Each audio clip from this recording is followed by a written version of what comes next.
अब यहाँ तक आ ही गए हैं तो हमारे चैनल को सब्सक्राइब जरूर करें और नीचे दिए गए बेल आइकन को जरूर दबाएं ताकि हर खबर सबसे पहले पहुंचे आप तक। नमस्कार, मैं हूं आकर्षण उपल और इस समय आप ये सीधी तस्वीरें देख रहे हैं IPN 24 पर।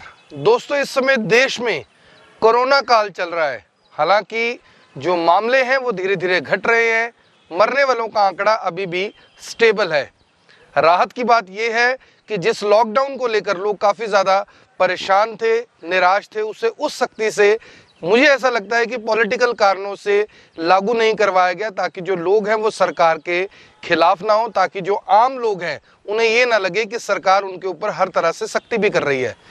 लेकिन आज जो सवाल मैं लगातार बार बार उठाना चाहता हूँ वो आज सवाल एक बार फिर से कि आखिर इस लॉकडाउन से मिडिल क्लास को क्या मिला या क्या मिलेगा।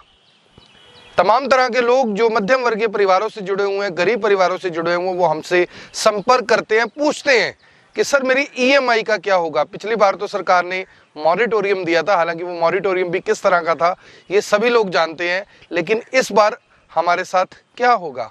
क्या हमें EMI में कोई छूट मिलेगी? क्या जो EMIs हमारी बैंक्स ने बनाई हैं, बैंक्स इंतज़ार करेंगे कि हम उन्हें पैसा दें या फिर हमें NPA कर दिया जाएगा। इसके साथ साथ सवाल ये भी है कि जो लोग किराए के मकानों, किराए की दुकानों पर बैठे हैं उनका क्या होगा। सवाल ये भी है कि आपके बिजली के बिलों का बिल कौन भरेगा। सवाल ये भी है कि जिन स्कूलों के ऊपर आप आरोप लगाते हैं कि वो आपको लूटने का काम करते हैं, आपके ऊपर लिहाज नहीं करते या यूं कहें कि आप पर तरस नहीं खाते, उन स्कूलों की फीस माता पिता भरेंगे कैसे। ये अहम सवाल है। इसके साथ साथ कुछ लोग ऐसे हैं जो क्रिटिसाइज चीज़ों को करते हैं, जो अमीर लोग हैं, जो भक्त लोग हैं, जो एक पार्टी विशेष को फॉलो करते हैं और पूछते हैं कि भैया आप सरकार से क्यों मांगते हैं, आपने क्यों अपनी सेविंग नहीं की, आखिर सरकार आपको क्यों दे।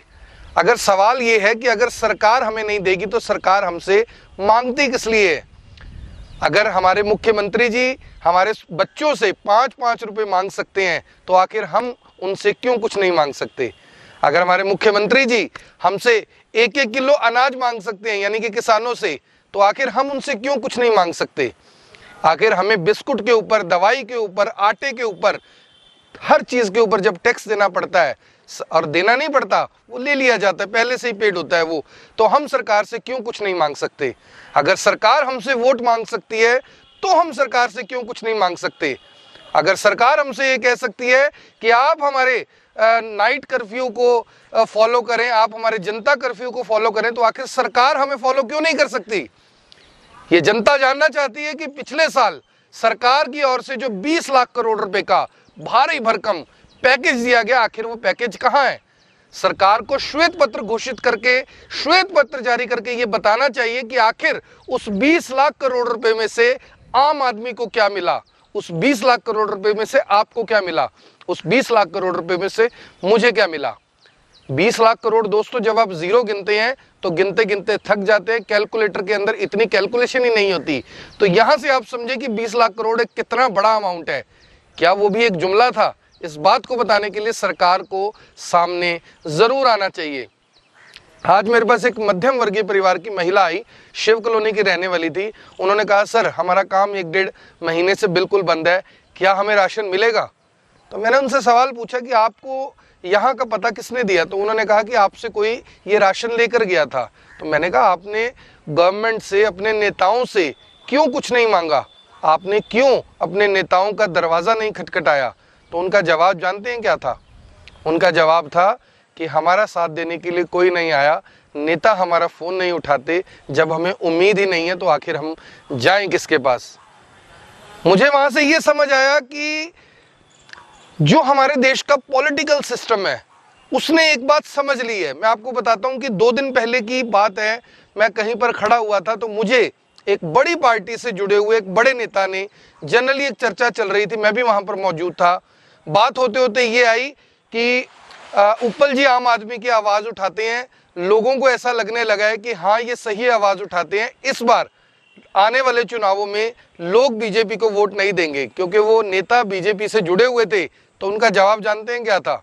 उन्होंने कहा था कुछ नहीं है, जनता सब भूल जाएगी, आने वाले समय में ये चुनाव फिर से यानी कि जात बिरादरी के ऊपर लड़ा जाएगा। मैं हैरान था, परेशान था और ये समझ रहा था कि क्या सचमुच ऐसा है, क्या हम सचमुच जात बिरादरी देखकर वोट देते हैं। अगर हम जात बिरादरी देखकर वोट देते हैं तो फिर आखिर ये हो हल्ला किस लिए। अगर हम जात बिरादरी देखकर वोट देते हैं तो मैं आपकी आवाज़ किस लिए उठा रहा हूं। अगर हम जात बिरादरी देखकर ही वोट को निश्चित करते हैं, डिसाइड करते हैं कि हमें वोट किसको देना है, तो फिर हम अपनी छाती को किस लिए पीट रहे हैं। क्या हमारे बच्चों की स्कूल की फीस का मुद्दा कोई मुद्दा नहीं है? क्या हमारे किराए भरने का कोई मुद्दा नहीं है? क्या हमारे बिजली के बिल जो कई कई महीनों से हम भर नहीं पाए, क्या वो मुद्दा नहीं है? क्या ये मुद्दा नहीं है कि मिडिल क्लास के लिए कोई पैकेज सरकार ने अलग से घोषित नहीं किया? क्या ये मुद्दा नहीं है कि गरीब आदमी के लिए सरकार ने 5,000 रुपये रोजाना के हिसाब से अस्पताल को देने की घोषणा की? गरीब आदमी को इंश्योरेंस भी मिल गया, अमीर आदमी को सब्सिडीज मिल रही हैं। मिडिल क्लास को क्या मिल रहा है? छुनछुना भी नहीं मिल रहा। ये भी नहीं कह सकते कि छुनछुना, क्योंकि वो भी ऐसे नहीं हाथ में आता, उसके लिए भी बहुत कुछ करना पड़ता है। तो ये दर्द, ये किस चीज का दर्द है? ये दर्द है मिडिल क्लास का। और मैं आपको बता दूं कि भारत के ज्यादातर जो नेता हैं वो गरीब परिवारों के नहीं हैं, वो मिडिल क्लास फैमिली से हैं, या लोअर मिडिल क्लास से हैं, या अपर मिडिल क्लास से हैं। लेकिन सवाल है कि मिडिल क्लास से होने के बावजूद वो आखिर मिडिल क्लास की सुध क्यों नहीं लेते।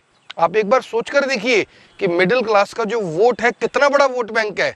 लेकिन मिडिल क्लास का सबसे बड़ी दिक्कत, सबसे बड़ी परेशानी ये है कि वो गरीब आदमी की तरह सड़कों पर नहीं जा सकता, अमीर आदमी की तरह नेताओं से नहीं मिल सकता। क्योंकि बड़े आदमी को दिक्कत होती है तो वो सीधा सीएम से, पीएम से, सांसद से, विधायक से, किसी ना किसी से मिल लेता है।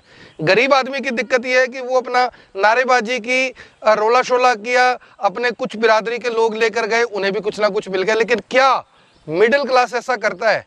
मुझे ऐसा लगता है कि शायद ऐसा नहीं होता, क्योंकि मैं खुद कभी इसका पार्ट नहीं रहा। मुझे खुद कभी किसी मिडिल क्लास ने अप्रोच नहीं किया कि चलो चलें, अपना भी कुछ जलवा दिखाएं, अपने बारे में भी कुछ बताएं कि हमारे पास इतना वोट बैंक है। क्योंकि मिडिल क्लास के पास इतना टाइम नहीं है, हम लोग बहुत ज़्यादा बिजी हैं। हम लोग चीख चिल्ला तो सकते हैं, फेसबुक पर कमेंट कर सकते हैं, डिसलाइक कर सकते हैं, गालियां दे सकते हैं, सुना सकते हैं, लेकिन मांग नहीं सकते। हम इसलिए नहीं मांग सकते क्योंकि हमें मांगने में शर्म आती है। हमें शर्म इसलिए आती है क्योंकि हमें लगता है कि लोग हमारे बारे में क्या सोचेंगे। दोस्तों, राजेश खन्ना ने एक गाना गाया था जिसके जो गायक थे वो किशोर कुमार थे कि कुछ तो लोग कहेंगे, लोगों का काम है कहना। तो यहाँ से आप समझिए कि लोग तो कुछ ना कुछ कहेंगे, चाहे आप कुछ करें, चाहे आप कुछ ना करें, लोगों का काम कहना है। लेकिन आपको अपने लिए आवाज़ खुद बुलंद करनी होगी।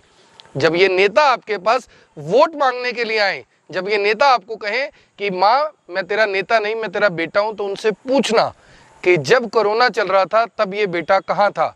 जब मेरा बच्चा स्कूल की फीस भर नहीं पाया था, मैं अपने बच्चे को स्कूल नहीं भेज पाई थी, तब ये बेटा कहाँ था? जब बिजली के बिल मुझे लगातार भेजे जा रहे थे, गलत बिल आ रहे थे, मैं बिजली विभाग के चक्कर काट रहा या काट रही थी, तब ये नेता और बेटा कहाँ थे? जब मिडिल क्लास को खाने पीने के लिए मोहताज होना पड़ा, तब ये बेटा कहाँ था?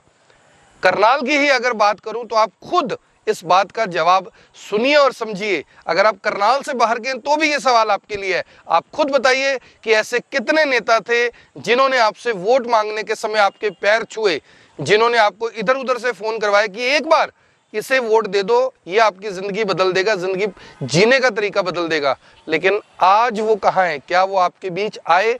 अगर वो आपके बीच आए तो इससे अच्छा कुछ हो नहीं सकता। अगर आपके बीच वो नहीं आए तो आज वो समय है कि आप उन्हें छोड़ दें। क्योंकि आज भी अगर उनका पल्लू आपने जात बिरादरी के नाम पर पकड़ कर रखना है तो दोस्तों यकीन मानिए वो लोग बहुत अच्छे हैं जो इस देश को छोड़कर चाहे भूटान में काम कर रहे हैं, चाहे नेपाल में कर रहे हैं, कनाडा में कर रहे हैं, यूएस में कर रहे हैं। वहाँ की जो जनता है वो जात बिरादरी पर नहीं जाती, वहाँ की जनता डेवलपमेंट के ऊपर वोट देती है, पिछले रिपोर्ट कार्ड के ऊपर वोट देती है कि आखिर पिछला जो रिपोर्ट कार्ड है वो क्या कहता है, क्या हमें इसी नेता को दोबारा लेकर आना है या परिवर्तन चाहिए।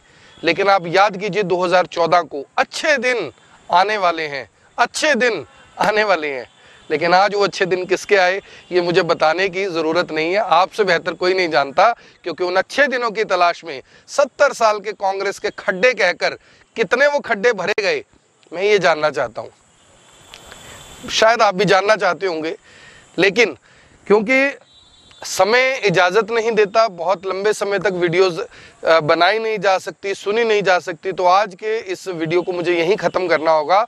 लेकिन आपके लिए सबसे बड़ा, सबसे गंभीर सवाल ये है कि अगर आप लोअर मिडिल क्लास से हैं, अपर मिडिल क्लास से हैं या फिर मिडिल क्लास से हैं, तो आपको क्या मिला। मैं बार बार मिडिल क्लास की दोस्तों बात इसलिए करता हूं क्योंकि मिडिल क्लास के लिए किसी भी नेता ने आज तक एक भी बयान जारी नहीं किया। गरीब के लिए बयान आएगा कि उसे इंश्योरेंस दे दिया, बच्चों को साइकिल मिलेगा, स्कूल की फीस मुफ्त होगी, किताबें मुफ्त मिलेंगी, कपड़े मुफ्त मिलेंगे, ये सब कुछ आता है। अमीर के लिए आता है कि हमने टैक्स में इतनी छूट दे दी, इतनी सब्सिडी दे दी, भी जो बिजनेसमैन है वो अपने बिजनेस को बढ़ा सके। मिडिल क्लास के लिए तो 2 करोड़ नौकरियों की बात हुई थी। 2 करोड़ नौकरियां मिलनी तो क्या थी, 2 करोड़ नौकरियां पिछले साल से अभी तक शायद 2 करोड़ से भी ज्यादा, एक सर्वे के पीछे मैं रिपोर्ट पढ़ रहा था, 2 करोड़ से ज्यादा नौकरियां जा चुकी हैं, लोगों के पास रोजगार नहीं है। तो आप सभी से अपील, अगर आपको ये वीडियो अच्छा लगा तो इस वीडियो को जरूर शेयर करें। अगर आप इस वीडियो को फेसबुक पर देख रहे हैं तो हमारे चैनल को सब्सक्राइब करें, फॉलो करें। सी फर्स्ट का ऑप्शन भी दिया जाता है, वहां पर भी आप उसे ओके कर सकते हैं। और अगर आप इसे यूट्यूब पर देख रहे हैं तो इस वीडियो को जरूर सब्सक्राइब करें, बेल आइकन दबाएं ताकि हर वीडियो आप तक पहुंचे। IBN 24 सिर्फ एक न्यूज चैनल नहीं है, एक डिजिटल मीडिया प्लेटफॉर्म नहीं है। IBN 24 आपके दिल की आवाज है, आपकी आवाज है। अगर आपको लगता है कि हम आपकी आवाज को सही से उठा पा रहे हैं, बुलंद कर पा रहे हैं, तो हमारे इस चैनल को सब्सक्राइब जरूर करें। धन्यवाद।